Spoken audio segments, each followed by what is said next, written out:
할렐루야. 네, 어떻게 저녁 식사 잘 하셨습니까? 예. 어제 이어서 이렇게 여러분들 만날 생각하면서 또 말씀 정리하고 또 기도하고 하다 보니까 또 하나님께서 주시는 또 마음들 또 생각들이 참 귀했습니다. 여러분들이 어제 이어서 어떤 마음으로 이 자리에 오셨을지 모르겠지만 하나님께서 주시는 그 말씀 여러분들에게 큰 은혜가 되고 또 기쁨이 되실 줄로 믿습니다. 아멘. 우리 함께 말씀 나눌까요? 창세기 39장 9절에 있는 말씀입니다. 우리 함께 읽어볼까요? 준비 시작.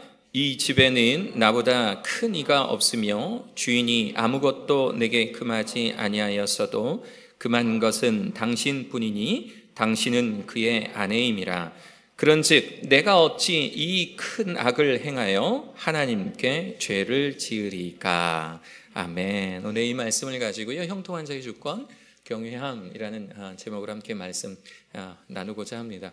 먼저 우리 성도님께 참 죄송스러운 건 왜 이렇게 말씀 전하러 오시는 분들, 특히 이제 저 빼고 부흥 집회로 오시는 분들 이렇게 의례껏 식사 대접해 주시고 그러는 걸로 알고 있어요. 그런데 제가 못하는 게 몇 가지가 있는데 그게 안 됩니다. 성도님들께서 정성껏 식사 대접해 주시면 이렇게 잘 받아 먹고 감사합니다 하고 식사 대접해 주시는 분들 축복해 주셔야 되는데 제가 아주 심각한 이제 위장 장애가 있는 거예요. 이게 뭐냐면 밥을 먹으면 한 2-3시간 동안은 이제 제 속이 어떤 모양인지는 모르겠지만 2-3시간 동안 이걸 소화시키느라고 굉장히 힘들어요. 그러니까 우리 작년에 왔었을 때 첫 번째 날에 우리 맛있는 식사 대접해 주셔서 넙죽넙죽 받아 먹었는데 그때 이렇게 계속 이렇게 그거 있잖아요. 이렇게 막 이렇게 트림 나오고 막 이렇게 말씀 깔끔하게 전해야 되는데 더럽게 막 이렇게 그래서 제가 우리 목사님께 부탁드렸어요. 목사님, 제가 말씀 잘 준비할 테니까 우리 식사는 우리 담임 목사님하고 우리 부흥회 전에 함께 식사하고 또 나중에 또 만나서 또 이렇게 식사 또 하면 되니까 말씀에 집중케 하기 위해서 우리 집회 전 식사는 제가 좀 사양하겠다고 이렇게 해서 우리 목사님께서 이렇게 들어주셔서 이렇게 됐습니다. 아마도 우리 장로님들도 그렇고 권사님들도 그렇고 부족한 자 식사 대접해 주시기 위해서 막 이렇게 순본도 막 짜고 그러셨을 텐데 그 마음만 감사히 먹겠습니다. 마음만 감사히 먹고요. 또 어제 또 이렇게 사모님께서 뭘 싸주셨는데 이렇게 도토리묵을 이렇게 싸주셨어요. 그래서 제 아내를 갖다 줬더니 제가 오늘 좀 퇴근을 좀 일찍 해서 이제 좀 씻고 옷을 갈아입으러 갔더니 이렇게 도토리묵을 이렇게 썰어서 이렇게 양념까지 해서 어제 받아온 거라고. 그래서 그거 잠시 이렇게 먹고 왔어요. 이제 지금 말하면서도 괜히 말했다는 생각이 드는데 또 이제 또 계속 도토리묵 주실 것 같아서 괜히 말씀드렸다는 생각이 잠깐 머릿속을 스치는데 여러분들의 마음만 잘 받아 먹겠다라고 하는 그런 말씀 드립니다. 목사 되면서 내가 목사님 돼야지 라고 생각하면서 하지 말아야 될까 안 하려고 하는 게 몇 가지가 있어요. 고집스럽게 왜 그런 거 한두 개씩 정해놓으면 멋있어 보이잖아요. 그래서 저도 정한 게 있는데 그 중에 하나가 성도님들한테 지나친 대접받지 않기예요. 지나친 대접받지 않기. 그래서 저희 교회는 대접이 없습니다. 아예. 오히려 뭔가 이렇게 대접해야 될 때 있으면 함께 모여서 그냥 함께 나누고 저희는 학교 교회지만 성도님들이 꽤 계시거든요. 한 30-40명 정도 계시는데 주일 예배 딱 끝나고 학교 식당에서 밥 먹고 난 다음에 도서관에 테이블을 이렇게 움직여서 도서관에서 이렇게 함께 교제 이렇게 함께 해요. 그러면 그 시간들이 참 좋고 누가 대접한다는 이런 거 없이 그냥 십시일반 조금씩 집에서 갖고 와서 이렇게 대접하는 게 참 좋고. 제가 두 번째 안 하는 게 있는데 제 목소리를 들으시면 아시겠지만 되게 하이톤이잖아요. 그죠? 하이톤이에요. 어떤 목사님은 전도사 때는 이렇게 사역하다가 갑자기 목사 안수 받고 나면 그 다음 주부터 목소리가 할렐루야 뭐 이런 분들 계세요. 정말 싫어요.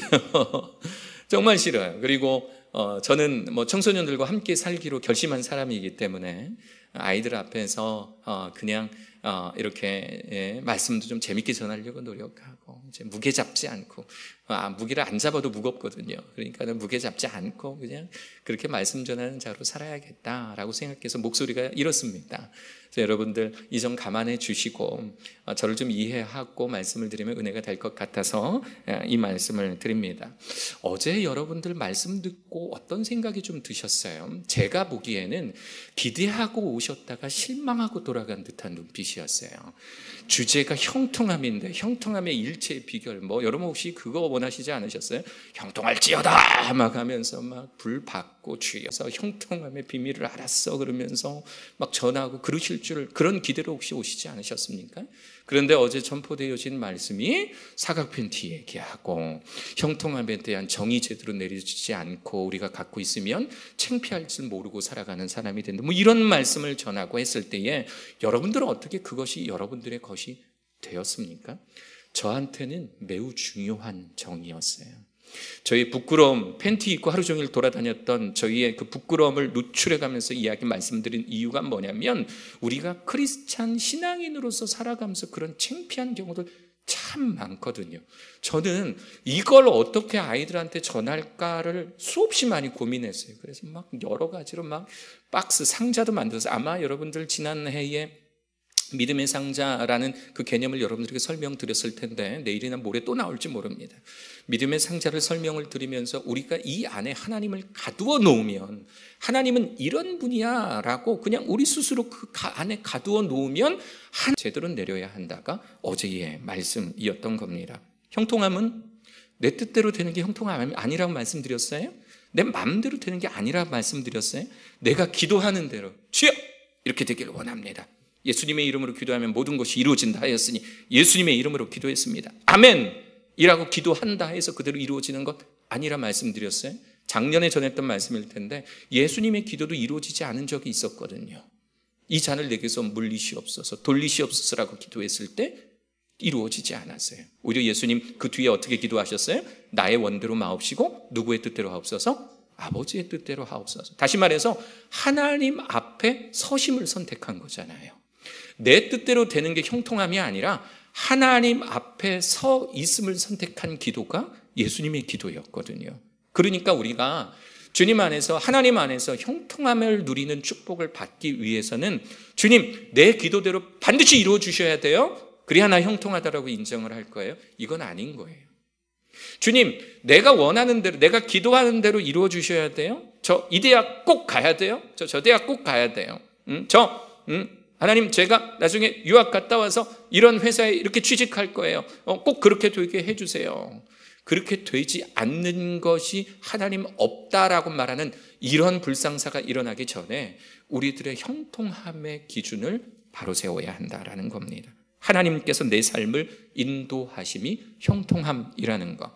그래서 때로는 힘들고 때로는 어렵고 때로는 슬프고 때로는 아플지라도, 그럴지라도 내가 하나님 앞에 서 있기 위해 노력해야 되며 하나님 앞에 서 있는 그 자리가 형통함의 출발점이다. 이것이 어제의 말씀이었어요. 할렐루야.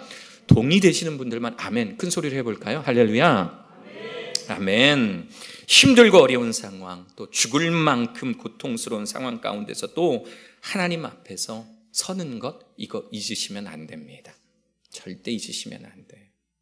바로 그곳이 형통함의 출발점이기 때문에 그래요.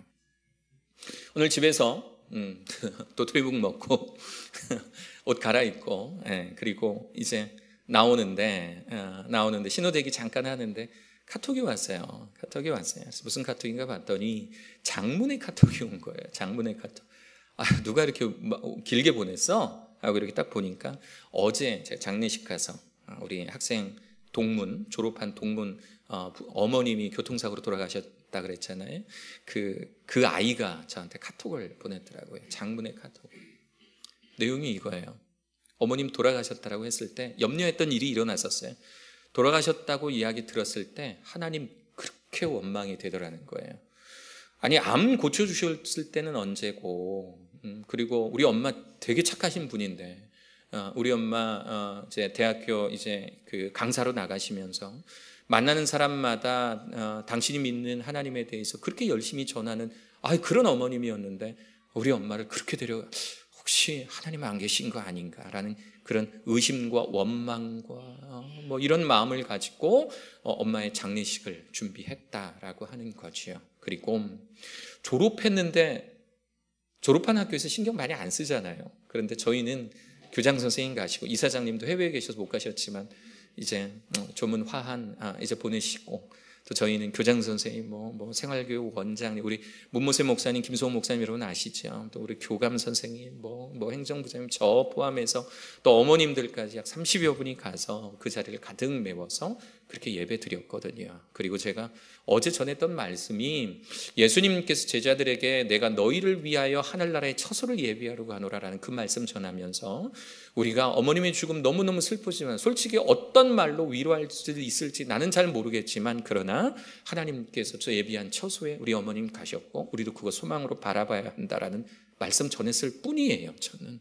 그런데 그 말씀 통해서 아이가 이 큰 슬픔을 하늘나라의 소망 바라보면서 그곳에 어머님 계시니 저도 어머님 계신 그 하늘나라 소망 바라보면서 제가 하나님 앞에 있겠습니다라는 그 장문의 카톡을 보내온 거예요. 그 말씀을 이 아이의 카톡을 보면서 그렇지 슬프지 어렵지 그러나 하나님 앞에 서 있기로 결심한 이 아이의 이 바람을 하나님 받아주셨으면 좋겠다. 그리고 이 가정을 이끄시면 참 좋겠다라는 그런 생각에 잠시 신호대기하는 시간 동안 이 가정을 위해서 기도했습니다. 사랑하는 여러분, 어려울 수 있어요. 힘들 수 있어요. 삶이 그렇잖아요. 어려워요. 힘들어요. 그런데 우리 하나님 앞에 서 있는 것 놓치셔서는 안 됩니다. 하나님 앞에 온전히 서 있을 수 있는 여러분 되시길 주님의 이름으로 축원합니다.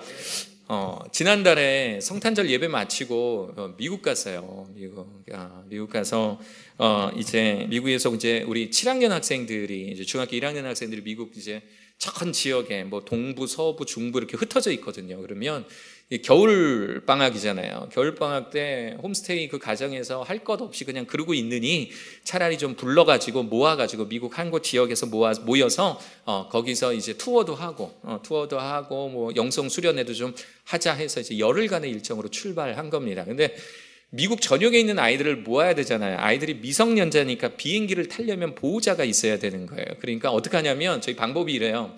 저같이 한국에서 출발하는 사람이 비행기를 타고 그 아이들이 사는 지역으로 넘어갑니다. 그래서 그곳에서 아이들을 불러 모아요. 이제 홈스테이 부모님들이 이제 열흘 동안 아이가 어디 갔다 온다니까 부모님들 너무 좋죠. 야, 얘네들 이제 밥 안 해줘도 되겠구나. 그러니까 미국 부모님들이 이제 그 아이들 이제 모아서 공항에 데려다 주면 그 아이들 데리고 이제 그 미국의 이제 펜실베니아, 그러니까 처음에는 이제 뉴욕 공항, JFK 공항에서 이제 모여서 펜실베니아에 있는 어떤 이제 곳에서 이렇게 하여튼 모여서 뭐 수련회도 하고 뭐 이제 그런 프로그램이에요. 저는 어디로 갔냐면 미국 서부에 있는 이제 위쪽에 보면 오리건주라고 있어요. 오리건주에 포틀랜드라고 하는 이제 작은 도시가 있는데 그곳에 있는 우리 아이들 5명을 데리고 또 거기서 또 비행기를 타고 또 이제 동부로 넘어가야 되는 뭐 하여튼 뭐 이런 일정이었던 거예요. 이제 저희의 역할이 이제 그런 거죠. 아이들 데리고 어느 곳에 데리고 가서 그 아이들을 딱 모아놓고 그리고 그곳에서 아이들 데리고 뉴욕도 투어하고 워싱턴 DC 투어하고 뭐 좋은 대학들 이렇게 가서 이렇게 투어하는 뭐 그런 일정을 이제 진행을 해줘야 되고 그리고 마지막 3박 4일 동안의 수련회 동안에는 또 저녁 집회 말씀을 인도해야 되는 그런 임무가 이제 저의 임무였습니다. 덕분에 가는데 비행기를 3번 갈아탔고요. 오는데 비행기를 또 3번 갈아탔어요. 그러니까 6번을 총 이제 비행기를 갈아타면서 그렇게 이동을 했었어요. 출국하기 전에 학기 말 평가라는 게 있잖아요. 이제 우리 학교도 학교기 때문에 교육부 인가받은 학교기 때문에 할 게 되게 많아요. 사실 그거 아직 안 끝났어요. 지금도 선생님들 막 매일 오고 그러면 그거 막 평가 기록하고 막 했습니다. 학기 말 평가가 있었고요. 밤을 새워서 했어요. 미국 가야 되니까 밤을 새워서 했어요. 그리고 졸업식을 맞이했어요. 우리 학생들 졸업식이 또 그냥 우리 학교 졸업식이 일반 졸업식 아니에요. 이것도 무슨 뭐 행사예요. 그래서 졸업식도 그렇게 치러야 됐고 또 졸업식 마치자마자 졸업식을 2시에 시작해서 4시에 마쳤는데 4시 반에 또 아이들 데리고 한 20명 또 데리고 청주에 있는 또 저희 후원하는 교회가 있어요. 저희가 후원하는 교회. 그 교회 이제 우리 이주민들 자녀들을 가르치는 교회인데 또 그곳에 가서 2박 3일 또 봉사활동하고 왔어요. 아주 기진맥진하게 돌아와서 주일 예배를 드리고 하루 쉬고 성탄 전야절 예배를 드리고 난 다음에 12월 25일에 저는 출국한 겁니다. 몸이 정상일 리가 있겠습니까? 가는 중에도 몸이 이상해요. 큰일 났는데? 큰일 났는데? 그래서 공항에 도착하자마자 이제 공항 1터미널 이제 지하에 보면 병원이 있어요. 인하대학교 병원이 있어서 거기 가서 증상 말씀드리고 약을 좀 많이 지어달라고 그래서 그 약을 딱 지어서 미국으로 이제 넘어갔는데 도착하자마자 시차 적응 없이 아이들 만나서 그 아이들을 뉴욕까지 데려다 주고 그리고 또 버스를 타고 또 한참 또 어딘가로 들어가서 그곳에 또 짐을 풀고 그곳에 또 주일 예배 또 드리고 그리고 뭐 이렇게 뉴욕 투어를 한 그 일정을 소화를 하는데 몸이 점점 축나는 게 느껴지는 겁니다. 그 즈음, 그러니까 몸이 이상하다라고 느껴지는 즈음에 우리 최종록 목사님이 카톡을 보내셨어요. 뭐라고 보내셨냐면 목사님 이번 부흥의 주제 뭘로 할까요? 라고 카톡을 보내주셨어요. 근데 뭐로 할까? 좀 생각해보자 라고 생각하면서 답을 하지 못하고 있을 때 몸은 계속 망가져가고 있었던 거죠. 투어 일정이 끝났어요. 미국의 아주 시골에 전형적인 미국 수련원이 있어요. 전형적인 미국 수련원. 미국은 주로 집을 나무로 짓습니다. 나무로 이렇게 짓는데 수련원도 이제 집회시설도 요만한 집회시설인데 이것도 다 나무로 지었고 숙소도 다 나무로 지었고 또 이제 교직원들 저같이 이제 좀 인물을 가지고 간 교직원들에게는 이제 문서상으로는 캐빈이라고 써 있어요. 캐빈을 준다는 거예요. 캐빈이 뭐지? 뭐 내가 알고 있는 캐빈인가? 통나무집이거든요. 통나무집. 진짜 통나무집을 줄까? 해서 가봤는데 정말 통나무집이에요. 통나무집을 숙소로 준 겁니다. 그러니까 들어가서 통나무집에 짐을 딱 풀었는데 그때부터 몸에 오한이 들기 시작하고 콧물이 나오고 기침이 나고 이제 거의 죽어가기 시작을 하는 거죠. 아픈 모습을 보니까 이제 미국에서 이제 행사 진행하시는 분들이 큰일 났다 생각하니까 감기약을 주는데 미국에 데이큐리라고 있어요. 데이큐리라고 진짜 알맹이가 진짜 알맹이가 손가락 한 마디만 합니다. 알약이 그걸 딱 삼키면 목에 걸려요. 정말 목에 걸려요. 그러면 귤을 씹어가지고 그 오렌지를 씹어가지고 그걸 넘겨줘야 넘어갈 수 있을 정도의 큰 거 그걸 두 알을 삼키는 거예요. 이게 가장 센 몸살 감기약이라 그래서 그걸 먹으면서 끙끙 앓기 시작한 거예요. 하나님 말씀 전하러 왔는데 하나님 저 말씀 전하러 왔는데 말씀 전해야 됩니다. 하나님 얘네들한테 말씀 전해야 됩니다. 말씀 전해야 되니까 말씀 전하는 날까지 저 꼭 낫게 해주세요. 이 아이들에게 꼭 필요한 말씀이 있는데 하나님 저 이 말씀 전해야 되니까 꼭 낫게 해주세요 하면서 기도하는데 그 말씀 전해야 되는 그날 아침에 제일 심한 거예요. 너무너무 아픈 거예요. 그리고 모든 저와 관련된 모든 일정을 다 취소를 했어요. 제 개인적 일정을. 그리고 이제 제가 말씀 전해야 되는 그 타이밍에는 우리 목사님, 교장님 같이 가셨기 때문에 목사님께서 대신 말씀 전하기로 하시고 저는 혼자 통나무집에 남은 거예요. 아침부터. 저는 누가 와서 죽이라도 줄 줄 알았어요. 저는 누가 와서 밥이라도 좀 이렇게 챙겨줄 줄 알았어요. 아무도 안 와요. 나중에 제가 뭐라 그랬더니 우리 같이 갔던 실장님 한 분이 목사님 저기 컵라면 두고 갔는데 보니까 컵라면 이렇게 하나 이렇게 있더라고요. 그거 먹으라고 이렇게 놨다 그러더라고요. 아무도 찾아오질 않아요. 데이큐만 이따만한 알약만 계속 4시간마다 2알씩 안 넘어가는 걸 귤하고 같이 오렌지하고 까서 이렇게 넘기면서 하루 종일 이게 땀인지 더워서 나는 땀인지 이게 식은 땀인지 이게 콧물인지 눈물인지 침인지 이게 흐르는 게 뭔지 이렇게 닦아가면서 그렇게 통나무집 침대 위에 누워 있으면서 묵상을 한 겁니다. 하나님 사명 가지고 왔는데 하나님 이곳에서 7학년 학생들에게 은혜 끼치기 위해서 왔는데 저 왜 이래요? 하나님, 저 하나님 앞에 있잖아요. 나 하나님 일하려고 왔는데 하나님 저 왜 이래요? 지금 저의 모습을 보면서 너무너무 춥고 우한이 들어서 가지고 온 간 내복, 롱패딩 꽁꽁 싸매고 또 그 숙소에서 준 담요를 온몸을 뒤집어 쓰며 벌벌 떨면서 침대에서 기도했던 거예요. 하나님, 어떻게 하면 좋죠? 어떻게 하면 좋죠? 하나님, 저 하나님 일하고 싶고 말씀 전해야 하는데 어떻게 하면 좋죠? 라고 그렇게 기도하기 시작했어요. 그리고 내 안에 있는 나의 교만함이 보이기 시작하는 거예요.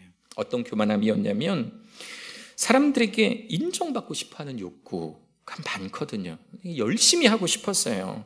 학기말 마무리도 열심히 하고 싶었고 졸업식도 잘 해보고 싶었고 봉사활동도 가서 그 러시아 이주민들 대상으로 막 정말 잘했어요. 실제로도 잘하고 막 너무너무 좋았어요. 잘하고 싶었고 주일 예배도 말씀 하나 서투르지 않게 그냥 말씀 잘 전하고 성탄절 예배도 잘 전하고 미국 집회도 잘 전하고 미국 집회 끝나고 나면 학교 돌아오면 학교에 프리캠프 하거든요. 신입생들 캠프하고 있는데 그 캠프에서도 말씀 잘 전하고 그거 이제 지금 진행 중인데 그 중에 이제 음성침례교회 우리 이제 이 부흥에 있는 겁니다. 음성침례 부흥에도 잘 전하고 이거 끝나면 또 일본을 가요. 또 일본 갔다가 돌아오면 또 그 다음 날 카자흐스탄을 갑니다. 카자흐스탄에 가서 거기서 또 국제자원봉사를 하고 그때쯤이면 저희 학교에 새로운 교목님이 한 분 오시는데 그러면 그 교목님 교육까지 아주 잘 시켜서 하나님과 사람들 앞에서 인정받고 싶어하는 욕구가 내 안에 있다라는 걸 벌벌 떨면서 묵상이 되기 시작하는 거예요. 이때 필요한 것, 어제도 말씀드렸지만 이때 필요한 것은 겸손함이에요. 겸손함. 하나님 앞에서의 겸손함. 하나님 내 앞에 있지만 하나님 앞에 서 있다라고 말하면서 내 의지대로 내 마음대로 인정받고 싶은 욕구대로 그냥 내 계획대로 나가려고 하는 나의 마음을, 나의 못난 모습을 겸손함으로 하나님께 드러내야 하는 이 회개 시간이 필요했던 거죠. 나의 교만함, 인정받고 싶어하는 욕구, 또 그 미국 땅에 100여 명의 우리 학생들하고 부모님들도 오셨거든요. 한국에 계신 부모님들이 아이들 보고 싶어서 같이 가셨거든요. 그러니까 이 부모님들 앞에서 멋진 목사로 인정받으려고 하는 이 못난 마음, 참 일 잘한다라고 칭찬받으려고 하는 이 욕구를 하나님 앞에서 회개하기 시작한 거예요. 왜 이렇게 눈물이 나든지, 왜 이렇게 눈물이 나든지. 어차피 통나무 집 안에 아무도 없어요. 아무도 없고 내가 여기서 소리를 지르고 진짜 총소리 나도 모르겠다 하는 그런 통나무 집이었는데 그 안에서 엉엉 울면서 그렇게 기도했습니다. 하나님 죄송하다고, 하나님 미안하다고, 하나님 미안하다고. 그리고 나서 뭔가 마음속으로 정리가 되고 난 후에 핸드폰을 들어서 우리 최 목사님께 카톡을 보내드렸어요. 이렇게 보내드렸어요. 목사님, 이번 부흥의 주제를 형통하게 하셨다라로 하려 합니다. 라고 보내드렸던 거예요. 여러분들이 받으신 그 주제가 내 마음대로, 여러분들 마음대로 될 수 있는 일체의 비결을 가르쳐 드리겠습니다가 아닌 이유를 아시겠죠? 여러분들이 기도하고 생각하는 모든 것대로 이루어지는 그 비밀에 대해서 알려드릴게요. 이게 아니라는 거 아시겠죠? 내 마음대로 되지 않을 때예요. 내 마음대로 되지 않을 때. 내 마음대로 되지 않고 하나님 앞에 겸손함과 회개함으로 나아갈 때 그때 우리가 주목할 수 있는, 그때 우리 눈에 들어오는 게 바로 이 형통함이라고 하는 겁니다. 형통함은 내 뜻대로 내 마음대로 내가 바라는 대로 이루어지는 것 아니라고 말씀드렸어요. 하나님의 방법대로 하나님의 계획하심대로 흘러가는 것이 형통함이라고 다시 말씀드립니다. 한 시골 마을의 족장의 아들로 태어나서 애굽의 노예로 팔려가게 되고 그곳에서 기묘한 일들 막 생각지도 않고 막 예상하지도 못했던 일들이 빵빵 터지면서 갑자기 애굽의 총리가 되게 하셔서 하나님의 민족 이스라엘이 당대 가장 강력한 민족으로 일어서게 하시려는 하나님의 계획 가운데에 성경은 그 역사 한가운데에 서 있던 요셉을 향해서 그가 노예가 되었다 하더라도 그의 인생이 형통하였다라고 표현하는 거예요. 그래서 우리의 삶이 힘들고 어렵다 해서 그것이 결론이 아니라 하나님 나 망하게 하시려나 보다, 이게 결론이 아니라, 그게 결론이 아니라 내가 하나님 앞에 서 있느냐, 하나님의 역사 가운데 서 있느냐 아니냐가 형통함의 기준이 된다라는 말씀인 겁니다. 여러분들은 하나님 가운데 서 계십니까? 여러분들은 하나님 가운데 온전하게 서 계십니까? 여러분들이 여러분의 삶이 피곤하고 힘들고 짜증날 때, 그때에도 하나님 앞에 서 있습니까? 그렇게 서 있으셔야 합니다. 할렐루야. 자, 애굽의 노예로 팔려간 형통한 자 요셉에게 항상 거룩한 일만 일어났을까요? 갑자기 요셉이 형통하다면서요. 그리고 보디발도 요셉을 보니까 요셉이 형통하다라는 걸 알게 됐다면서요. 그러면 갑자기 요셉이 지나가는 곳마다 갑자기 예수님, 하나님 안 믿던 자들이 일어나 할렐루야 하면서 요셉을 향해서 그렇게 이야기했을까요? 요셉에게 행복하고 즐거운 일만 일어났을까요? 아니요, 그렇지 않아요. 요셉은 용모가 뛰어났다라고 되어 있어요. 요셉은 용모가 뛰어났다. 6절에 보면 이런 말씀 나오죠. 주인이 그의 소유를 다 요셉의 손에 위탁하고 자기가 먹는 음식에는 간섭하지 아니하였더라. 그리고 나서 뭐라고 하냐면 요셉은 용모가 빼어나고 아름다웠더라, 이렇게 이야기해요.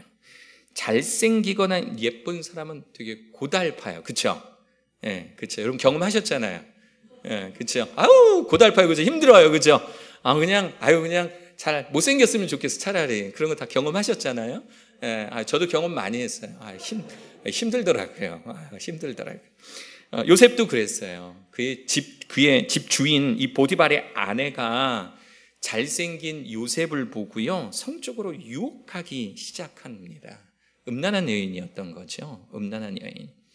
주인의 신복이었는데, 주인이 가장 믿는 집안의 총무 집사였는데, 그런데 이 요셉을 성적으로 유혹하는 거예요. 사실 보디발 아내의 유혹, 이거를 인터넷에 치면 더 야한 그림들이 참 많아요. 우리 미성년자들이 많이 있어서 제가 요 정도 그림을 갖고 오지만, 참 잘생겼다라는 이유로 이 보디발 장군의 이 아내의 유혹을 받고 있는 이 요셉. 그런데 오늘의 본문이 바로 이때, 이 상황에 계속해서 보디발 장군의 아내가 성적으로 유혹을 하니까 바로 이때 요셉이 보디발 장군의 아내에게 했던 말이 오늘의 본문이에요. 오늘의 본문. 그러니까 오늘 우리가 읽었던 창세기 39장 9절은 자신을 계속 성적으로 유혹하고 있는 자신의 이 주인의 이 보디발 장군의 아내에게 요셉이 한 말인데, 오늘 9절만 읽었지만 제가 8절 9절을 다 읽어볼 거예요. 그런데 여러분 이 말씀을 읽으면서 이 요셉이 말하고 있는 이 논리에 문제가 있다는 걸 여러분 아시게 될 거예요.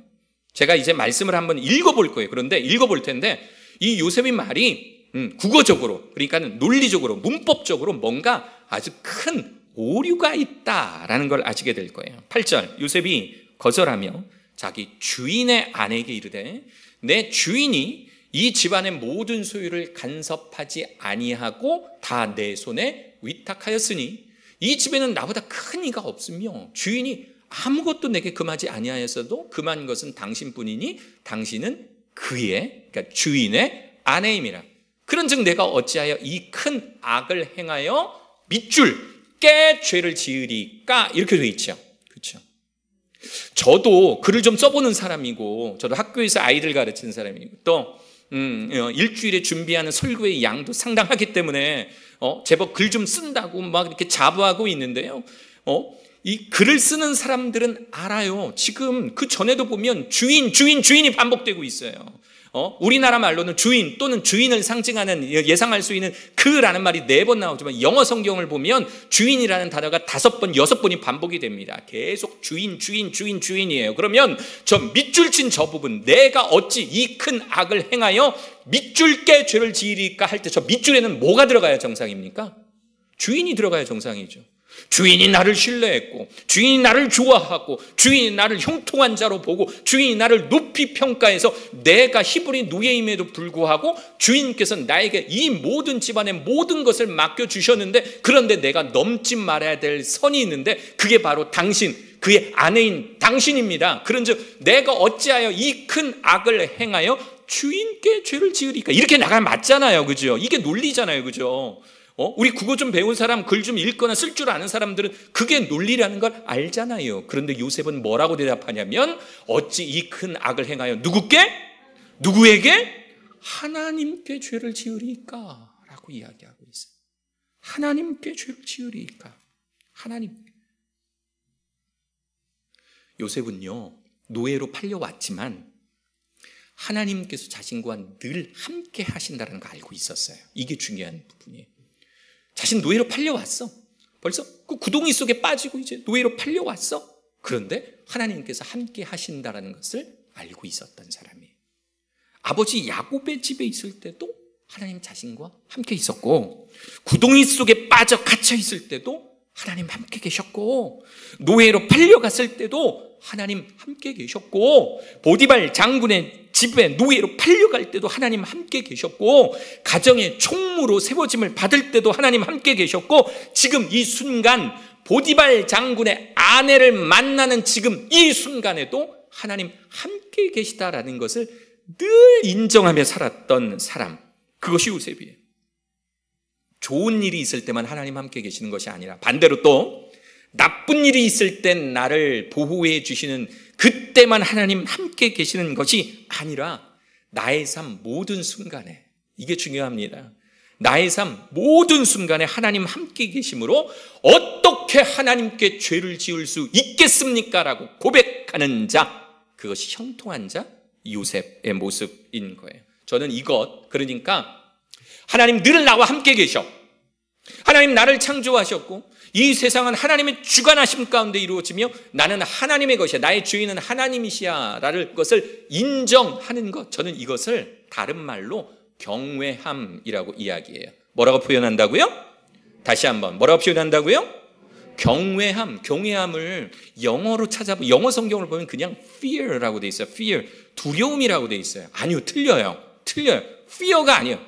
단순히 그냥 두려운 존재. 이게 경외함 아니에요. 경외함은요, 오히려 한자를 쓰면 더 분명하게 들어갑니다. 공경할 경자에 두려워할 외자예요. 그러니까 우리말로 좀 정확하게 표현하면 공경함과, 그러니까 존경스러워하는 마음과 두렵고 떨리는 마음이 혼합되어 있는 감정.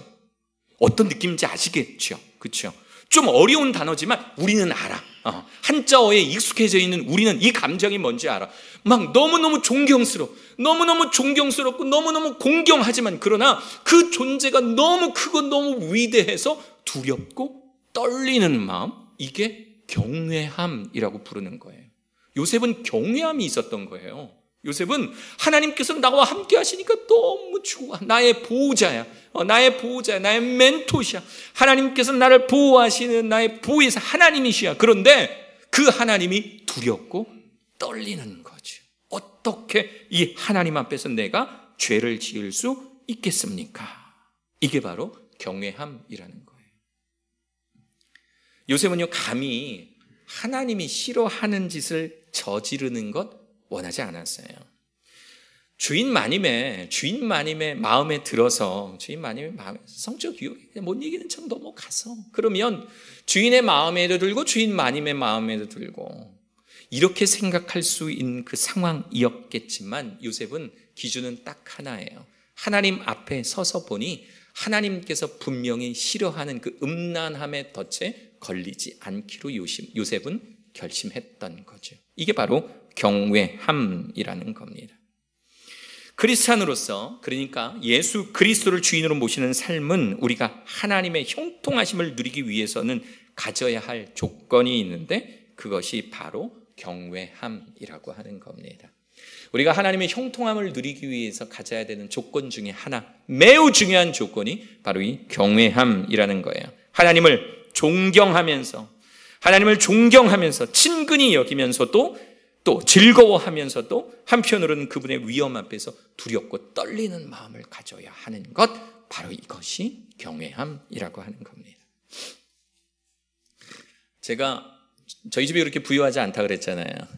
그러니까 저는 대학원 다니는 것도, 신학대학원 다니는 것도 아유, 큰 일이었어요. 돈이 없으니까. 참, 그 생각하면 아직도 눈물이 나는데, 대학원 등록비를 내야 되는데, 처음에 입학금을 내야 되는데, 입학금은 좀 세잖아요. 학교마다, 대학마다 입학금은 좀 세잖아요. 그러니까 입학금을 내야 되는데 돈이 없어요. 돈이 없어요. 그러니까 어머님께서 어떡하나 기도하고 계시는데, 어머니께서 버스 타고 가시다가 사고가 나셨네요. 사고가. 버스가 이렇게 급정거하면서 어머니 비롯해서 많은 분들이 넘어지셨어요. 어머니도 병원에 입원하셨어요. 병원에 입원하셨는데 그 소식 나중에 들었죠. 그런데 어머님 전화하셔서 등록금 얼마냐? 그래서 얼마예요? 그랬더니 엄마가 보내줄게. 그래서 보내주신다니까. 어디서 돈이 생겼나 보다 해서 넙죽 받아서 등록을 했는데, 알고 보니까 저희 어머님께서 버스 사고 나셔서 받은 보상금으로 그렇게 대학원을 등록한 거예요. 이건 안 되겠다. 이건 안 되겠다. 그때 또 사역도 저를 어떻게 도와주는 교회가 있었던 것도 아니고, 저를 이쁘게 봐주시는 교회가 있었던, 또 교단도 달랐어요. 침례교가 아니에요. 그러니까 백도 없고 라인도 없고, 그러니까 어떻게든 사역을 해야 되는데, 그래서 사역한 교회가 한 달에 교통비로 한 2-30만 원 주는 그런 교회였던 거죠. 그러니까 등록금이 나오질 않으니까 어떻게든 등록금을 벌어야 됐어요. 방법이 뭐였냐면 컴퓨터 학원 강사로 취업을 한 거예요. 컴퓨터 학원 강사로. 컴퓨터 몰라요. 컴퓨터 저 모르는데 어디 봉사활 활동 갔다가 그 봉사활 활동하는 그곳에서 어떤 장로님을 만나는데, 대전에서 제일 큰 컴퓨터 학원의 그 사장님이시더라고요. 그러면서 저랑 교제하면서 제가 고민을, 이제 기도 제목을 이야기했더니, 그러면 당신의 컴퓨터 학원에서 강사로 일을 하면 그럼 등록금만큼 돈을 주겠다. 그러니까 시간 강사인 거죠. 저녁에만 가서 일하는 시간 강사로 일하면 그러면 등록금을 주겠다라고 하니까 제가 넙죽 그 제안을 받아들였어요. 그렇게 강사 생활을 2년을 했습니다. 컴퓨터 몰랐는데 겨울방학 때 가서 한 달 동안 자격증 5개를 땄어요. 정말 열심히 그냥 새벽에 6시에 가서 저녁에 9시에 퇴근하면서 공부하면서 그렇게 자격증을 따서 이제 강사로 이제 취업을 하게 됐어요. 근데 그때가 막 이제 퍼스널 컴퓨터, 그러니까 가정마다 컴퓨터가 막 놓여지기 시작한 때라 학생들이 컴퓨터 학원을 잘 안 오는 거예요. 집에서 그냥 공부하지. 그때 또 마침 이제 인터넷 강의 이런 것들이 이제 알려지기 시작했던 때니까. 그러니까 학원도 점점 어려워지니까 이걸 학원에서 약속했던 급여도 제대로 나오지 않게 돼요. 그러니까 어느 날 어느 순간 몇 학년 몇 학기인지는 모르겠는데 내야 될 등록금이 마련되지가 않은 거예요. 내야 될 등록금이 마련되지가 않았어요. 어떡하지? 등록금을 내야 다음 학기에 갈 수 있는. 그럼 내가 등록을 못하면 이거 다 소용이 없는데 어떡하지? 컴퓨터 학원에 말해도 방법이 없고 어떡하지? 여름방학 때, 그러니까 여름이었네요. 여름방학 때 아직 이제 개학하기 전에 이제 대학원 등록 기간은 이미 지났어요. 그래서 대학원에서 연락이 왔어요. 맨 마지막으로 언제까지 등록금을 내셔야 이제 다음 학기에 학생으로 있을 수 있습니다라는 연락을 받고 막 고민에 빠져 있을 때, 학원에서 일하다가 학원에서 원장님께서 원서 접수를 하고 오라고 심부름을 시키는 거예요. 이게 원서 접수가 뭐냐면 컴퓨터 학원이니까 자격증 시험을 보지 않습니까? 그때가 아마 워드 프로세서일 것 같아요. 워드 프로세서 시험을 보니까 이 아이들 원서를 걷어서 이제 이 아이들이 내는 원서비 만 원씩 이제 해가지고 한 100 몇 장이니까 한 120만 원 정도 이렇게 주시면서 가서 등록하고 오라고. 그래서 그걸 딱 가지고 이제 등록을 하러 간 겁니다. 대전에 있는 대한상공회의소에. 그걸 딱 가지고 원서랑 이만큼을 가지고 돈이랑 가지고 갔어요.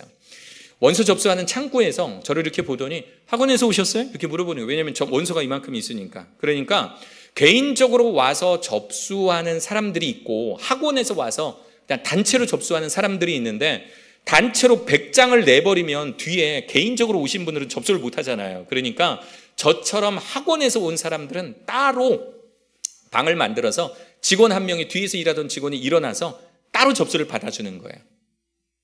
원서를 가지고 오라고 하는 방으로 들어갔습니다. 딱 갔는데 원서 접수가, 지금은 여러분 다들 온라인으로 하지 인터넷으로 다 원서 접수하잖아요. 그때는 뭐였냐면 이렇게 원서를 써서 갖다 주면, 그러면 원서가 이렇게 밑으로 이렇게 점선으로 이렇게 박혀서 이걸 뜯는 거예요. 그러니까는 위에 하나 밑에 하나 1년 번호를 찍어줘야 돼요. 그게 원서 접수예요. 1년 번호를 찍어주는 거예요. 그러니까 직원하고 저하고 마주 앉아서 120장의 원서를 놓고 직원이 스탬프로 번호를 찍는 겁니다. 스탬프가 있어요. 스탬프를 찍으면 2번을 눌러야 숫자가 하나가 바뀌는 어떤 시스템인지 아시겠죠? 그러니까 2번을 눌러서 넘기고 또 눌러서 넘기면 이제 1년 번호가 이렇게 찍히는 이제 그런 시스템인 거죠. 둘이 나란히 앉아서 그거 찍고 있는 겁니다. 쿵쿵 착, 쿵쿵 착 이렇게 하는 거예요.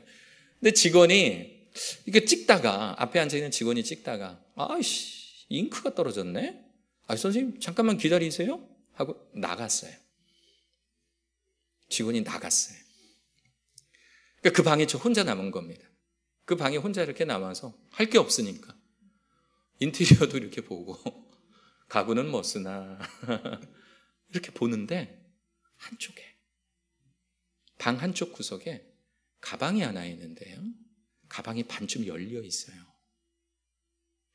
10,000원짜리 50,000원짜리 지폐가 대충 봐도 한 1-2천만 원은 돼 보이는 거예요. 그러니까 저처럼 저도 150장 가지고 왔잖아요. 120장 가지고 저만 해도 120만 원인 거예요. 그러니까 이분들이 돈 보관을 잘해야 되잖아요. 돈 보관을 잘해야 되는데 가방에다가 그렇게 보관하고 계신 거예요. 그러니까 제가 좀 느지막하게 가니까 벌써 앞에 학원들마다 다 와가지고 이제 접수하고 그 돈을 놓을 데가 없으니까 가방 하나에다가 쌌는데 그걸 제대로 잠그지도 않아서 한쪽 구석에 그렇게 돈다발 가방이 그대로 있는 거예요. 그런데 그 가방을 보는데 제 마음속에 이상한 생각이 드는 거죠. 저 돈이면 대학원 2번은 등록하겠다. 저 돈이면 책 마음대로 사서 볼 수 있겠다. 저 돈이면 여자친구랑 어디 놀러 갈 수도 있겠다. 저 돈이면 그러면서요 제 눈이 CCTV가 있는지 없는지 보는 거 있죠. 바로 2m 앞이에요. 손만 내밀어서 잡으면 그 가방이 잡혀요. CCTV가 있는지 없는지 살펴보고 있는 저의 모습. 그 찰나에 직원분이 뛰어오시면서 오래 기다리셨죠? 그러면서 오셔서 다시 쿵쿵짝을 하게 되는 거죠. 어떻게 원서가 접수가 되는지 몰라요. 그냥 개수 세지도 않고 얼른 싸가지고 차로 돌아오면서 엘리베이터를 타고 주차장까지 내려가는데 마음속에 그 아주 심각한 자괴감, 미쳐버릴 것 같아요. 이 자괴감. 얼른 지하 주차장에 내려와서 차문을 열고 들어가가지고 핸들에 머리를 박고 그때도 엉엉 울었던 것 같아요. 하나님, 제가 왜 이래요? 라고 하나님께 엉엉 울면서 기도했어요. 하나님, 저 왜 이래요? 하나님, 저 신학대학 가면서 하나님 저 부자 되는 것도 포기했잖아요. 부자 되는 것도 포기하고 하나님 책임져 주실 거라고 전 믿었는데 하나님, 저는 왜 이렇게 계속 어렵고 왜 이렇게 계속 힘들어요? 하나님, 저 돈 때문에 시험 들지 않게 해주세요. 돈 때문에 구차해지지 않게 해주세요. 제가 교통비 20만 원, 30만 원 주는 그 교회에서 그냥 그대로 남아있겠다라고 결심했던 그 이유도 내가 돈에 휘둘리지 않겠다라는 그 생각 하나 때문에 내가 그 교회에 남아있는데 하나님, 그렇다고 해서 저에게 이렇게 어렵고 힘든 시험을 주실 필요는 없잖아요. 하나님, 저 돈 때문에 시험 들지 않게 해주세요. 하나님 앞에 서 있는 저의 모습이 흔들리지 않게 해주세요. 핸들을 붙잡고 그 사이에서 엉엉 울면서 그렇게 기도했습니다. 어떤 마음인지 아시겠어요, 여러분? 전도사인데 목사님 되겠다라고 그렇게 헌신한 놈인데, 그런데 돈 몇백만 원, 몇천만 원 그 쌓여있는 그 가방을 보며 제 자신이 흔들렸다라고 하는 그 마음, 그 사실 하나가 저를 굉장히 심각하게 만들어버리는 거예요. 그 자괴감을 이루 말할 수가 없는 거예요. 그리고 나서 며칠이 흘렀어요. 모르는 한 교회에서 전화가 왔습니다. 모르는 한 교회에서. 어떻게 저를 알게 됐는지는 몰라요. 그때는 그게 중요하지 않았어요. 왜냐하면 내용이 중요했기 때문에. 뭐라고 전화가 왔냐면, 고혜원 전도사님이시죠? 돕고 싶어서 연락드렸습니다. 라고 연락이 와요. 돕고 싶어서 연락이 왔습니다. 혹시 등록금 내셨냐고. 못 냈다고. 그러니까 하는 말이 뭐냐면 잘 됐다라고 하면서 자신의 교회에 신학생 돕기 펀드가 있대요. 신학생 돕기 펀드가 있는데 이거 말 그대로 펀드야. 이게 뭐냐면 200만 원 정도를 무이자로 빌려줄 수가 있대요. 그런데 이거 그냥 이렇게 꿀꺽 드시는 게 아니라 10만 원씩, 매달 10만 원씩 계좌번호를 가르쳐 드릴 테니까 그것으로 반환을 해달라는 거예요. 반환을. 10만 원 정도는 저도 버니까, 저 컴퓨터 학원에서 일하지만 10만 원은 주거든요. 그러니까 버니까 갚을 수 있겠다 해서 예, 제가 하겠습니다. 예, 그럼 계좌번호 불러주세요 해서 정말 한 5분도 안 돼서 돈이 들어온 거예요. 그래서 그 돈으로 등록을 했어요. 어렵게 등록을 했어요. 그리고 10만 원씩 정말 갚았습니다. 10만 원씩 딱 갚았어요. 마지막은 좀 더 빨리 갚을 수 있었어요. 이렇게 좀 학원에서 급여가 더 나와서 빨리 갚고 난 다음에 다 갚았으니까 전화로 다 갚았다고 알려드려야 되잖아요. 그래서 몇 개월 전에 왔었던, 10몇 개월 전에 왔었던 전화번호를 이렇게 찾아본 거죠. 이전할 거야. 맞아, 이때일 거야. 그 전화를 드렸어요. 없는 번호로 떠요. 없는 번호. 다른 번호인가? 이건가? 해서 또 전화를 드리면 또 다른 분이고, 이게 뭐지? 이분이 전화번호를 바꿨을 수도 있겠다. 어떤 교회였지? 그 교회였나? 전화를 교회에 걸었어요. 제가 이런 펀드로 혜택을 받는데 감사해서 전화드렸어요. 그랬더니 그쪽이 이제 한참 뒤에 재무집사님이라는 분하고 통화했는데 하시는 말씀이, 저희 교회에는 그런 펀드가 없는데요. 저희 교회는 그런 사업 하지 않았는데요. 이게 뭘까? 계좌번호가 있잖아요. 그래서 은행에 전화했어요. 계좌번호가 계좌주에, 예금주에 전화번호를 좀 알고 싶다고. 은행에서 알려줄까요? 안 알려주죠. 결국은 어떤 분이 나를 도와주었는지, 어떤 손길로, 어떤 계기로 나를 도와주었는지를 전혀 알 수 없는 상태가 되어버린 거예요. 전화를 끊고 나서, 은행과의 전화를 끊고 나서 또 곰곰이 생각해 봤어요. 도대체 누굴까? 누가 나를 도와준 걸까? 그 어렵고 힘들었던 시기에 누가 나를 도와주었던 걸까? 생각해 보니 누가 나를 도와주었던 것이 중요하지 않더라고요. 하나님께서 돈 때문에 구차해지기 싫다, 하나님 앞에서 온전히 서 있게 해달라고 했던 그 기도를 들으셨다라는 게 더 중요하다가 깨달아지더라고요. 하나님을 경외하지 못했던 저를 막 자책하며, 하나님 나와 함께 계시, 하나님 분명히 그 방에도 함께 계실 텐데, CCTV는 없지만, 어디나 다 있는 CCTV는 없지만, 그렇지만 하나님의 눈은 그 자리에 있었을 텐데, 그런데 내가 그 하나님의 눈을 무시했던, 그러니까 하나님을 경외하지 못했던 내 자신을 자책하며 회개했던 나의 기도, 하나님의 형통하심을 기대하며 신학생으로 살아오던 내가 비로소 경외함의 원리에 대해서 깨닫고 눈물로 기도하며 나아갔을 때, 어렵고 힘든 중에서도 하나님 앞에 서려 했던 한 신학생에게 형통함의 길을 열어주시려 했던 그 하나님의 손길을 저는 경험한 거죠. 할렐루야. 여러분들의 삶에도 이러한 하나님의 체험, 살아계신 하나님의 체험이 있기를 주님의 이름으로 간구합니다. 성경 시편에 보면 아예 단도직입적으로요, 돌려 말하지도 않아요. 단도직입적으로 하나님을 경외하는 자가 누릴 수 있는 축복에 대해서 소개가 됩니다. 돌려 말하지도 않아요. 하나님을 경외하는 사람들은 이런 축복을 누릴 거야 라고 말하는 장면이 시편 128편에 소개가 됩니다. 시편 128편 1절에 이런 말씀이 있어요. 여호와를 경외하며 그의 길을 걷는 자마다 복이 있도다. 지금까지 어제 오늘 우리가 나누었던 말이 여기 다 들어가 있죠. 그렇죠? 경외하며, 여호와를 경외함이 중요하다고 말씀드렸잖아요. 또 형통함의 출발점은 하나님께서 함께 계시는 그 자리, 그러니까 하나님께서 인도하시는 그 길 가운데 서 있는 게 중요하다라고 지난 오늘과 어제 이틀 동안 설명드렸잖아요. 이 말씀이 이 구절 안에 다 있어요. 여호와를 경외하며 그의 길을 걷는 자마다 복이 있대요. 어떤 복이 있을까 궁금하지 않습니까? 여호와를 경외하는 자가 누리는 복, 여호와의 길을 걷는 자, 즉 형통함의 출발점에 서 있는 자가 누릴 수 있는 이 복, 기대되지 않습니까? 도대체 경외하는 자에게 하나님께서 어떤 축복을 내리실까? 2절을 보세요. 네 손이 숙고한 대로 먹을 것이라. 네가 복되고 형통하리로다. 형통이 여기서 또 나와요. 네 손이 수고한 대로 먹을 것이라. 내가 복되고 형통하리로다. 그런데 이 말씀 듣다 보면 또 물음표가 또 생기죠. 이 뭐야? 아니, 내 손이 수고한 대로 먹는 거 맞는 거 아니야? 맞잖아요.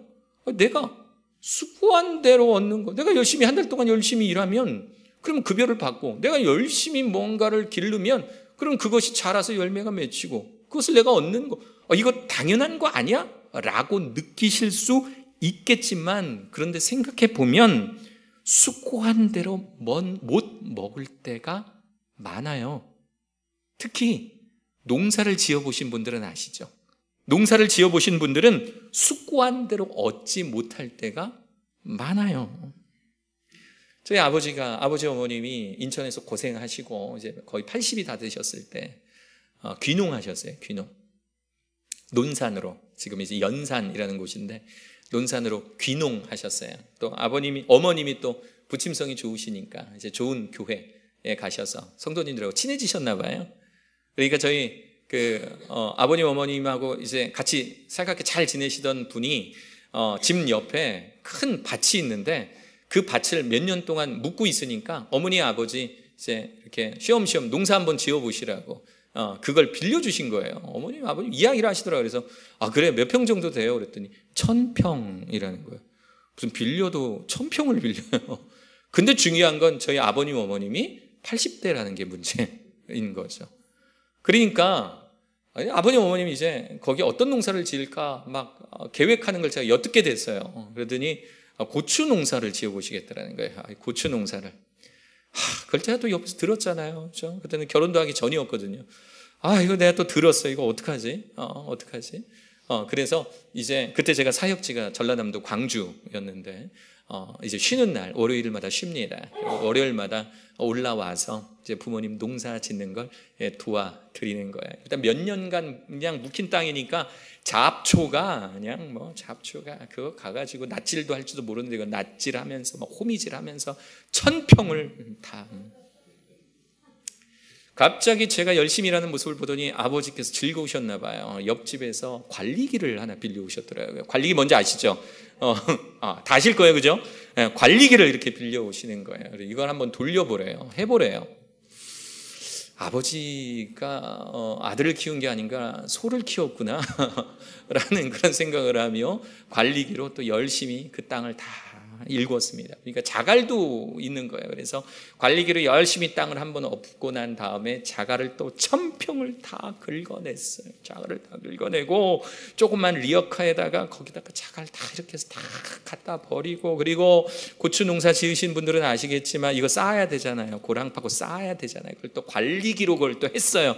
관리기로 또 농사 한 번도 안 집어본 사람이니까 이게 몇 주 동안 한 거예요. 몇 주 동안 이거를 이렇게 해가지고 저렇게 해서 그냥 비슷하게 어떻게 또 이렇게 유튜브 찾아보면서 고추 농사 짓는 법 이런 거 다 찾아보면서 이렇게 했어요. 그리고 대망의 이제 고추 비닐, 그거 사올 때는 정말 농부가 된 줄 알았어요. 고추 비닐 딱 사다가 아버지 어머니 거기 꼭 잡으셔 그러면서 이제 이렇게 쭉 몇십 미터를 해가지고 이렇게 다 이렇게 했어요. 그리고 또 구멍 뚫어야 되잖아요. 그게 있더라고요. 연탄 집게처럼 생긴 그게 있더라고요. 그래서 그걸 이렇게 구멍 이렇게 다 내고, 그리고 시골 마을이니까 벌써 저게 모종을 팔아요. 때가 되니까 고추 모종 사다가 정말 하나하나 고이고이 심고, 그걸 또 정말 또 목회자라고 기도하는 마음으로 하나하나 안수하면서 물을 줬어요.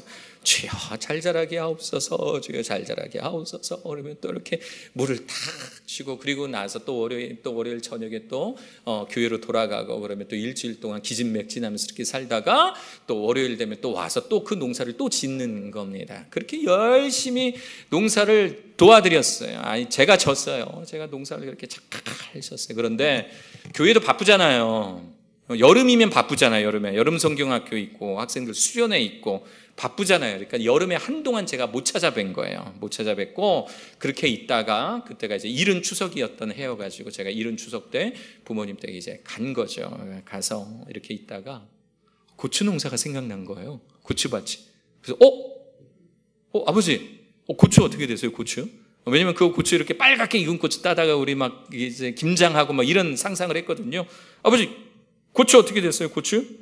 그랬더니 저희 아버지께서 하시는 말씀이, 야, 그거 병 나서 다 죽었다, 야. 야, 그거 병 나서 다 죽어버렸다. 매주 와가지고 그거 다 팠는데, 매주 다 와서 그거 다 파고 관리기로 그거 무슨 이게 고장도 잘 나는 관리기, 시동도 잘 안 걸리는 거 그거 고쳐가면서 그걸 다 그렇게 고랑을 파서 정말 하나하나 정말 정성 들여서 물 주고 주여 잘 자라게 하옵소서 막 안수기도 하면서 그렇게 농사를 졌는데 병들어서 다 죽어버렸다는 거예요. 병들어서. 정말 가보니까 비닐 껍데기만 남겨져 있고 고추들은 아버지가 다 뽑으셨더라고요. 그래서 다 이렇게 다 어디 옮는다고 태워버려야 된다 그래서 그거 다 뽑으셔가지고 저쪽에서 다 태우신 흔적만 남는 거예요. 그때 깨달은 게 바로 이 진리예요. 아, 수고한 대로 못 얻을 수도 있구나. 특히나 옛날에는 더 그랬겠구나. 시편의 시대를 살아가는 사람들에게는 정말 그럴 수도 있었겠구나. 수고한 대로 못 얻는 것이 당연하게 여겨지는 때도 있겠구나. 그런데 성경은 뭐라고 말해요? 여호와를 경외하고 여호와의 길에 서 있는 자들은 네가 네 손이 수고한 대로 먹는 이 축복을 누릴 것이다. 네가 수고한 대로 먹는 형통함이 너에게 있을 것이다 라고 하나님께서 약속해 주고 계시는 것입니다. 할렐루야. 하나님을 경외함으로 여러분 수고한 대로 얻는 축복을 누리실 수 있는 사랑하는 우리 음성침례교회 성도님들 되시기를 주님의 이름으로 축원합니다. 할렐루야. 3절 보세요. 3절을 보니까 내 집 안방에 있는 네 아내는 결실한 포도나무 같으며, 그러니까 아내를 이야기하네요. 집안에 여자 어른들을 이야기하는 겁니다. 어머님들을 이야기하는 거예요. 어머님들을 이야기할 때 네 아내는 결실한 포도나무 같으며 라고 이야기하는 거죠. 포도나무. 여러분 포도나무 아시죠? 관상용인가요? 관상용인가요? 포도나무 잘 지어서 우리 그거 여러분들 바라보면서 흐뭇하려고 여러분들 키우시나요? 아니에요. 나무 중에서 제일 볼품 없는 게 포도나무일 것 같아요. 이렇게 나와서 이렇게 꺾어지잖아요. 양옆으로 꺾어지고 그거 이렇게 또 이렇게 이거 뭐 이렇게 쳐주지 않으면 그대로 밑으로 쭉 쳐져 버리는 것이 포도나무잖아요. 최근에 우리 학교에서 리더십 연수로 대부도라는 곳을 갔어요. 대부도를 갔더니 대부도 포도가 유명하더라고요. 대부도 포도가. 그러니까 길가에 포도 농장이 있어요. 포도 농장이 있어서 겨울이니까 당연히 이제 뭐 열매는 없죠. 그런데 이렇게 보니까 그렇게 볼품 없을 수가 없어요. 포도나무 보시면 또 계절이 바뀌면 껍데기가 막 벌어집니다. 껍데기 까지고 세상에 그렇게 지저분한 나무가 없어요. 그걸 또 농부들은 그걸 다 까줘야 되고 뭐 건강하게 해줘야 되고. 포도나무를 관상용으로 키우는 사람은 없지요. 그런데 성경은 하나님을 경외하는 자를 포도나무에 비유하시는 거예요. 왜일까? 포도나무가 맺는 열매 때문에 그렇습니다. 이 열매는 영적인 열매를 이야기해요. 영적인 열매. 하나님을 경외하는 가정에 어머니들이 맺어내는 바로 이 영적인 열매를 포도나무에 비유한 겁니다. 저희 부모님께서 젊은 시절에 참 가난하다 하니까 뭐 어떻게 가난해지는지 혹시 궁금하실 것 같아서 말씀을 드리면 고씨 집안 14대 장손이었는데 저희 아버지께서 많은 재산을 사회에 환원하셨어요. 다 잃어버리시고 그리고 이제 시골에 살고 계시다가 이제 막 한국 경제가 부흥할 때 이 경제에 좀 같이 올라타고자 하는 마음으로 이제 인천으로 이사를 오신 겁니다. 그래서 인천에서 정동 고향을 떠나서 인천에서 자리를 잡으시고 인천에서 참 가난하게 오셔서 뭘 아이들한테 사남매인데 아이들한테 뭘 사줄 수도 없는 그런 형편에 울고 있는 저를 보고, 그러니까 어머님 말씀은 그래요. 야, 그 호떡 하나 사달라고 막 우는데 너한테 호떡 하나 사줄 수 없는 엄마가 너무 부끄러워서 그래서 장사를 시작하셨대요.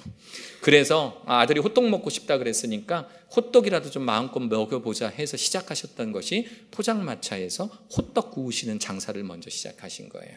그렇게 호떡 장사에서 돈을 좀 모아서 가게 하나를 월세로 해서 거기서 또 호떡을 구우시기 시작한 거예요. 아직도 기억이 나요. 하나에 50원.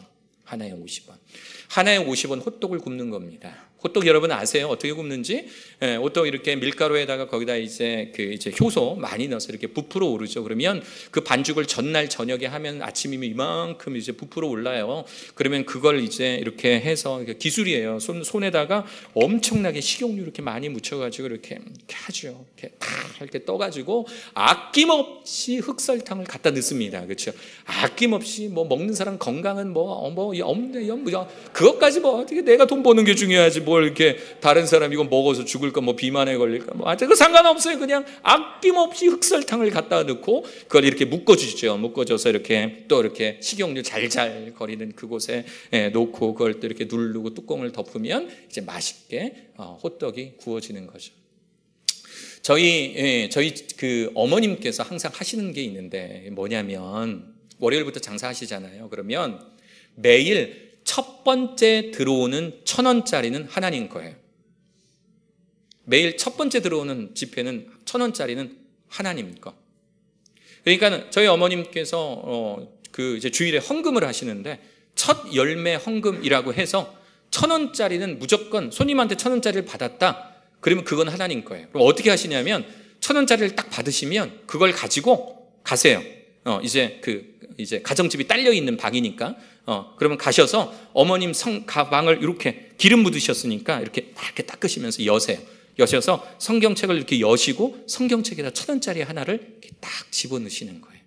그러면 나중에 토요일 정도 돼서 어머님께서 헌금하실 거 이렇게 준비하실 때 옆에서 지켜보잖아요. 그러면 성경책에 식용유 묻은 기름 묻은 1,000원짜리 몇 장이 그 안에 들어있는 거예요. 저는 헌금을 그렇게 배웠습니다. 헌금을 그렇게 배웠어요. 기름에 쩔어 있는 1,000원짜리. 그러니까 저는 지금도 호떡 장사 하시는 분들 보면 어머님의 그 헌금하시는 습관이 생각나는 거예요. 아무리 어렵고 힘들어도 그날 번 첫 번째 1,000원은 하나님께. 아무리 돈 쓸 곳이 필요하고 아무리 뭐 아들 딸들 이 사남매 키우시면서 돈이 필요해도 하나님께 드려야 될 그 돈은 절대로 손대지 않고 토요일 저녁이 되면 고이 미리 준비한 헌금 봉투에 넣으셔서 1,000열매 헌금이라고 또박또박 적으시고 난 다음에 헌금하셨던 그 어머님의 모습. 저는 헌금을 그렇게 배웠던 거예요.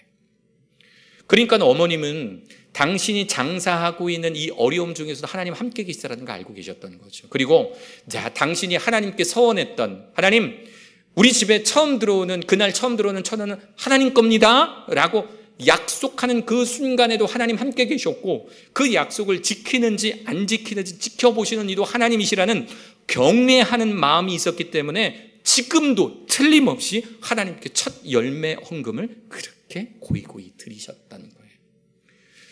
저는 한 번도 저희 엄마가 뭐 옷을 예쁘게 입는 모습 본 적이 없어요. 계절마다 딱 한 벌. 그러니까 3벌이에요. 왜냐하면 봄, 가을은 똑같으니까. 봄, 가을은 한 벌. 그러니까 여름, 겨울에 딱 한 벌, 외벌. 교회 가실 때마다 늘 같은 옷. 늘 같은 옷 입고 교회 가시지만 저는 어머님의 모습을 보면서 엄마가 못생겼다라고 생각해 봤던 적 단 한 번도 없어요. 저는 어머님께서 제가 나중에 전도사가 돼서 앞에서 교회에서 찬양 인도하고 있는데 역시 늘 언제나 입고 오시는 그 옷을 입으시면서 교회 저 뒷문에서 들어오시는 어머님의 모습을 보면서요 찬양 인도하면서 너무 감사한 거예요. 우리 엄마 너무 예쁘다. 옷을 예쁘게 입어서 어머님이 예쁜 것 아닙니다. 좋은 화장품을 쓰셔서 예쁜 것 아니에요. 막 머리를 막 그냥 미용실 가셔서 2시간 3시간 하셔서 예쁜 게 아니에요.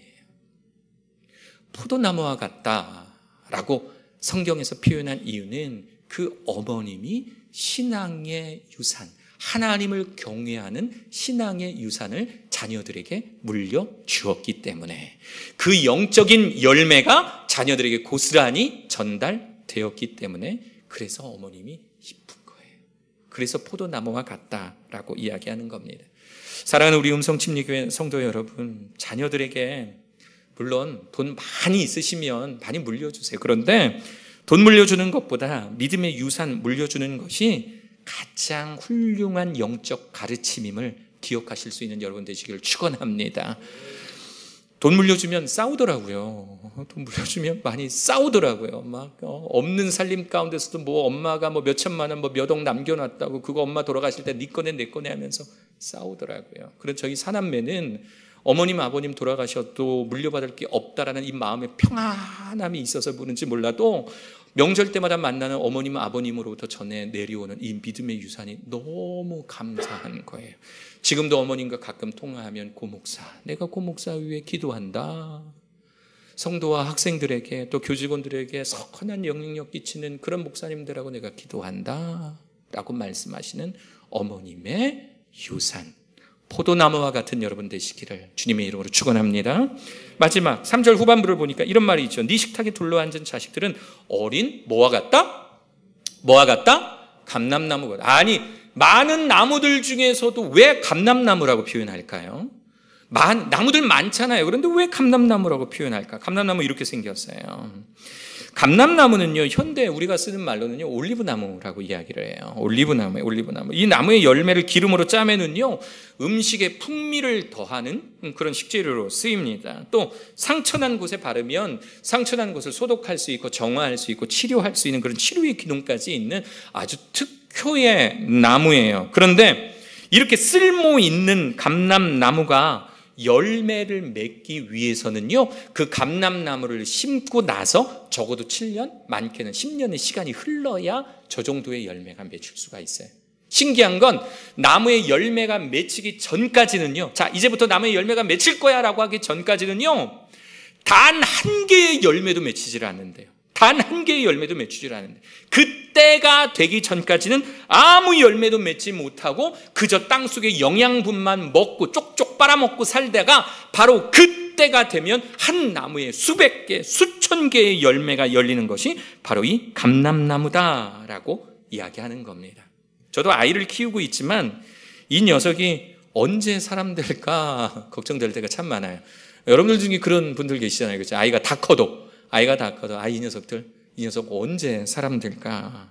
저희 큰아이가 사실은 제가 결혼도 늦게 하고 아이도 늦게 나서 제 큰아이가 이제 사실은 중학교 올라가요. 근데 또 저희 학교가 이제 중학교부터 있으니까 사실 제가 사역하는 이유도 우리 아이를 우리 학교에 보내면 참 좋겠다라는 생각으로 그렇게 사역했는데, 다행히 이 아이가 학교에 한번 오더니 이제 가고 싶다라고 해서 지금 이제 프리캠프 들어와 있어요. 우리 신입생 캠프에 들어와 있어요. 신입생 캠프를 하면 그러면 선생님들이 어떤 일이 있었는지 보고서를 써요. 보고서를. 그러니까는 뭐 본인들 보고서인 거죠. 아이들 보고서가 아니라 본인들 보고서를 쓰는데, 저는 이제 부장교사니까 그 보고서가 옵니다. 원래 그 보고서는 부모님들이 봐서는 안 돼요. 민감한 것들이 조금 들어있을 수 있으니까. 근데 저는 부장교사니까 학부모이면서도 그걸 볼 수가 있는 거죠. 이렇게 올 때마다 혹시 제 아이 이름이 있나 없나 한번 보는 거예요. 이렇게 있나 없나. 무소식이 희소식이라 거기 이름이 없어야 정상이에요. 없어야 좋은 거예요. 없어야 정상. 그런데 넘기다 보니까 제 아이 이름이 딱 나오는 거예요. 이 녀석 이게 뭐지? 하고 딱 읽어봤더니 내용이 이거예요. 내용이 뭐라고 써요? 선생님이 쓴 내용 그대로 읽어볼게요. 비만인 친구를 향해 꿀꿀거리며 놀림, 이렇게 쓰여 있는 거. 비만인 친구를 향해 꿀꿀거리며 놀리. 벌점이건 벌점. 꿀꿀거리며 놀리. 그는 이걸 읽고 여러분들은 이 정도 웃으셨잖아요. 저는 바닥을 기면서 웃었어요. 바닥을 기면서. 그래서 이 부분만 캡처해가지고 제 아내한테 보내줬더니 아내도 엄청 웃고 막 난리가 났어요. 세상에. 친구를 향해서 꿀꿀거리며 놀라. 그 모습을 생각하니까 분명히 생활관일 텐데 꿀꿀거리면서 막 돌아다니고 있는 제 아이를 생각을 하니까 너무 웃긴 거예요. 도대체 이 아이는 언제 사람이 될까요? 이 돼지 소리 내고 있는 이 아이는 언제 사람이 될까요? 여러분들의 자녀는 언제 사람이 됩니까? 여러분들의 자녀는 여러분들이 생각하는 하나님을 인격적으로 체험하고 세상 가운데 하나님의 이름으로 살아가는 그 사람으로 언제 여러분들의 자녀들은 그렇게 사람이 될까요? 언제일까요? 여러분들이 하나님을 경외함을 잊지 않았을 때 그때 사람이 됩니다. 그때 어린 감람나무 같은 여러분들의 자녀들이 비로소 사람이 됩니다. 왜냐하면 부모님으로부터 배운 것이 하나님을 경외하는 모습이었거든요. 힘들고 어려울 때 하나님 앞에 서 있는 모습을 부모님이 보여줬거든요. 힘들고 어렵고 세상이 흔들리고 진동이 일어나도 굳건히 주일에 하나님 앞에 나와서 기도하고 예배하는 부모님들의 모습을 보았다면, 가정이 그렇게 힘들고 엄마 아빠는 호떡 장사해야 그래야 간신히 먹고 살 수 있는 그런 집안에서 그날 제일 처음 들어온 1,000원짜리, 그때가 1,000원짜리면 지금 그 돈은 10,000원 이상의 가치인 거 아시죠? 그때 그 1,000원짜리를 성경책 속에 집어넣고 토요일 저녁마다 그것을 고이고이 꺼내서 구겨져 있으면, 손상돼 있으면 그것을 다리미로 다리기까지 하면서, 저희 집에 다리미가 있는데 다리미 판이 없어서 항상 베개에다가 놓고 뭘 다렸거든요. 베개에다가 항상 그것을 놓고 그걸 다리시던 그 어머님의 모습을 보았을 때 그때 사람이 됩니다. 그때 비로소 열매 맺는 감람나무가 되는 줄로 믿습니다. 할렐루야, 할렐루야. 하나님은 하나님을 경외하는 자를 형통하게 하십니다. 믿으십니까? 하나님은 우리의 창조주이심을 잊지 않는 자에게 형통함의 은혜를 주십니다. 하나님은요, 하나님께서 이 세상의 주관자이심을 인정하는 자, 내가 비록 어렵고 힘들지만 내가 하나님 앞에 있을 때 하나님은 이 세상의 주관자이시기 때문에 나를 하나님의 선한 길로 인도하실 거야 라는 것을 인정하는 자에게 형통함의 은혜를 주십니다. 할렐루야. 하나님은 나의 주인이시야. 나 지금 이렇게 힘들고 어렵지만 하나님은 나의 주인이시기 때문에 내가 가지고 있는 것 하나님의 것이야. 내가 벌고 있는 것, 나의 하루의 1,000원은 그건 하나님의 것이야 라고 인정하는 자, 바로 하나님을 경외하는 자에게 하나님 축복의 은혜를 주시는 줄로 믿습니다.